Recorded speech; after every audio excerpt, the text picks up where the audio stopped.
সালামু আলাইকুম, কেমন আছেন সবাই? আশা করছি সবাই খুব ভালো আছেন। আমি আর দুষ্টু বাচ্চাটা আলহামদুলিল্লাহ ভালো আছি। তো একটা বন্ধের দিন ছিল, তাই ভাবলাম যে একটু আম্মুর সাথে দেখা করে আসি, আর মুয়াজ বেবিটার সাথে একটু সাবাহাত খেলবে। দেখেন মুয়াজ বেবিটা আমাদেরকে দেখে মহা খুশি।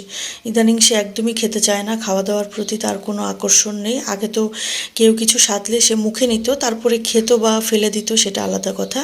কিন্তু ইদানিং সে মুখেই নিতে চায় না, তার মম্মি ঘন্টার পর ঘন্টা বসে থাকে। সে এই যে দেখেন দুষ্টুমিগুলো করছে, খেলাধুলা দেখছে, আর হচ্ছে এই যে এই দুষ্টুমিগুলো করছে, কিন্তু মুখে সে খাবার তুলে নিচ্ছে না। এত বড় একটা দুষ্টু। এরপরে লাফালাফি তো আছেই। তারপরে আম্মু বললো যে তোরা খেয়ে নে, তো খেতে বসে গেলাম। তো এখানে একটা ভর্তা করেছে, ভর্তাটা আসলে চিংড়ি মাছের কিনা বা অন্য কী মাছের আমি বলতে পারি না, তবে মজাই ছিল। আর হচ্ছে ইলিশ মাছ চচ্চড়ি করেছিল, আর এটা হচ্ছে একটা মাটির নিচের আলু এরকম কিছু একটা হবে, আর সেটা হচ্ছে ইলিশ মাছের মাথা দিয়ে রান্না করেছে। তো খাওয়া দাওয়া শেষ করে একটু বারান্দায় আসলাম যে দেখার জন্য আম্মু কী কী গাছের হচ্ছে কী কী গাছ নতুন লাগিয়েছে। তো তেমন কিছুই লাগায়নি, আর এই পুঁইশাক গাছগুলো বেয়ে বেয়ে অনেক বড় হচ্ছে। ড্রাগন ফল গাছটাও তো বড় হচ্ছে। তো নিম পাতার গাছটায় পাতা কমে গেছে, মনে হয় শীতকালের জন্য। এরপরে হচ্ছে হয়তো আবার বাড়বে গ্রীষ্মকাল আসলে। এরপরে হচ্ছে ভাই বলল যে আপু তোমার হাতের সেই বিখ্যাত রং চাটা খাওয়াও। তো আমাকে দেখলেই, আমি বাসায় থাকলে দুপুরবেলায়, সে যদি বাসায় থাকে তাহলে আমাকে দেখলেই সেই রং চাটা খেতে যাবে। তো মাঝে মাঝে ভালো হয় আমার হাতের রং চা, তো মাঝে মাঝে আবার ভালো লাগে না। তো এই দিন একদমই ভালো লাগেনি কেন জানি আমার নিজের কাছেই।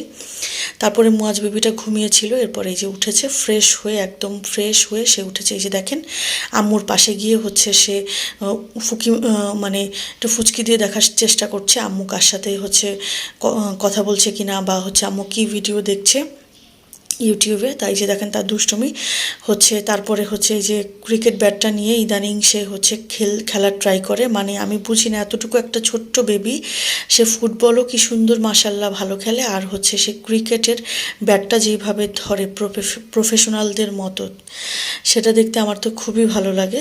তো হচ্ছে ছোটো ভাইয়ের বউ আবার করেছে পাতাকপি দিয়ে পাকোড়া করেছে। আর এই যে দেখেন দুষ্টু মাছটাকে, সে হচ্ছে ইদানিং খেলার চ্যানেলগুলো দেখে, তারপরে খেলা ট্রাই করে। এরপরে চা খেয়ে নিচ্ছি, আর দুষ্টু মজটার সাথে একটু টাইম স্পেন্ড করছি। তারপরে হচ্ছে রাতের খাবার খেয়ে চলে আসবো। এই জন্য আম্মু বললো যে তাড়াতাড়ি করে খেয়ে নে। তো ও রুই মাছ দিয়ে শালগম দিয়ে খেয়েছি, মাশাল্লাহ আলহামদুলিল্লাহ খুব মজা করে খেলাম। সাথে গরুর মাংস ছিল।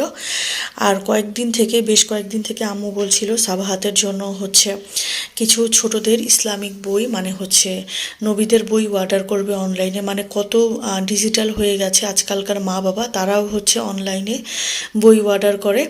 তো সাবাহাতটার স্কুল ছুটির মানে বন্ধও থাকবে, যেহেতু তার বার্ষিক পরীক্ষা শেষ হয়ে গেলে তো 1-1.5 মাস বন্ধই থাকে স্কুল। তো সেই বন্ধে সাবাহাত বাচ্চাটা যাতে বইগুলো পড়তে পারে আর কিছু সুন্দর সুন্দর জিনিস শিখতে পারে নবীদের জীবনী পড়ে, তো সেই জন্যই হচ্ছে বইগুলো অর্ডার করে দিয়েছিল আম্মু। তো আমি যাওয়ার আগেই বইগুলো চলে এসেছিলো, তো আমাকে বলছিল যে বইগুলো এসেছিলো মনে করে নিয়ে যাস। তো এখানে বেশিরভাগ নবীদের জীবনী আছে। তো কেমন লাগলো আজকের ভিডিও জানাবেন। আল্লাহ হাফেজ।